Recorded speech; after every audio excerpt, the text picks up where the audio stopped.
శ్రీ రామకృష్ణ ప్రభ ఛానల్ను చూడండి, మాసపత్రికను చదవండి. యావత్ తాస్యంతి గిరయః సరితశ్చ మహీతలే తావద్రామాయణ కథా లోకేషు ప్రచరిష్యతి.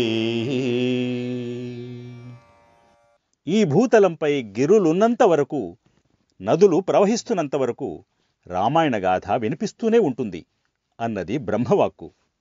అందుకే ఎన్ని యుగాలు కాలచక్రములో కలిసిపోయినా, ఎన్ని తరాలు తరలిపోయినా మరుగున పడనిది, మరువలేనిది శ్రీరామగాథ. ఈ మహీతలంపై మానవులు మనుగడ కొనసాగిస్తున్నంతవరకు వాడవాడలా శ్రీరామగాథ వినిపిస్తూనే ఉంటుంది. ఎందుకంటే శ్రీరామాయణ గాథ మానవ జీవన గాథ కాబట్టి. అష్టైశ్వర్యాలతో తొలుతూగుతున్నప్పుడు, మన సుఖ సంతోషాలకు అన్నీ అమరినప్పుడు, పరిస్థితులన్నీ అనుకూలంగా ఉన్నప్పుడు ఒకరి పట్ల మరొకరు ఆత్మీయత అనురాగాలు చూపించడం, ప్రేమ అభిమానాలు కలిగి ఉండడంలో విశేషం ఏముంది? అసలు ఒకరి పట్ల ఒకరికి నిజమైన ఆత్మీయత అనురాగాలు ఉన్నాయా లేదా అని తెలిసేది కష్ట సమయాల్లోనే, క్లిష్ట పరిస్థితుల్లోనే. దశరథ మహారాజు కైకేయి మాట ప్రకారం శ్రీరాముణ్ణి అరణ్యాలకు పంపించిన తరువాత రాజ్యాధికారాలను అనుభవించవచ్చు.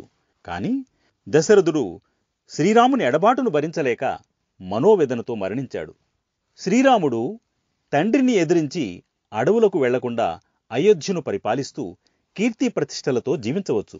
కాని తండ్రికి అసత్యవాది అన్న మాట రాకూడదని అరణ్యవాసానికి అంగీకరించాడు. సీతమ్మ తన భర్త అరణ్యవాసం ముగించుకొని వచ్చేంతవరకు అంతఃపుర సుఖాలను అనుభవిస్తూ ఆనందంగా ఉండవచ్చు. కాని ఎన్ని సంపదలున్నా, ఎంతమంది బంధుబలగమున్నా సతికి పతియే ఆలంబనమని సీతమ్మ శ్రీరాముణ్ణి అనుసరించింది. అన్నావదనలు అరణ్యవాసానికి వెళితే లక్ష్మణుడు తల్లిదండ్రులను సేవిస్తూ అయోధ్యలోనే ఉండిపోవచ్చు. కాని కష్టాలలో ఉన్న అన్నావదనలు వెన్నంటి ఉండడమే ధర్మమని తలచి సీతారాముల వెంట పయనమయ్యాడు. భరతుడు పట్టాభిషిక్తుడై రాజభోగాలతో జీవితాన్ని గడపవచ్చు. కాని తపోమయ జీవితాన్ని గడుపుతూ అన్నయ్య రాక కోసం 14 ఏళ్లు నిరీక్షించి రాజ్యాధికారాలను శ్రీరామునికి అప్పగించాడు. దశరథుడు, రాముడు, సీత, లక్ష్మణుడు, భరతుడు ఇలా కుటుంబ సభ్యులంతా సుఖంగా జీవించడానికి అవకాశాలు, సదుపాయాలు ఉన్నా వాటిని అనుభవించకుండా ఒకరి సుఖం కోసం మరొకరు పరితపించారు. కారణం పరస్పర ఆత్మీయత అనురాగాలే.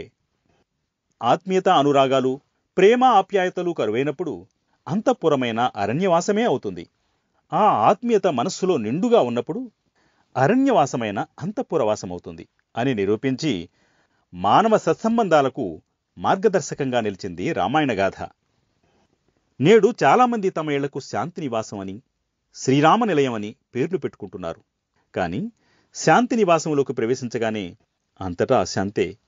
అలాగే శ్రీరామ నిలయంలో రావణ కుంభకర్ణులు తారసపడడం మనకు తరచూ ఎదురయ్యే అనుభవం. నిజమైన శ్రీరామ నిలయాలు, శాంతి నివాసాలు విలసిల్లాలంటే సుఖ సంతోషాల్లో చూపించే ఆత్మీయత అభిమానాలను కష్ట సమయాల్లోనూ చూపించగలిగినప్పుడే సాధ్యం. ఓం నమో భగవతే రామకృష్ణాయ.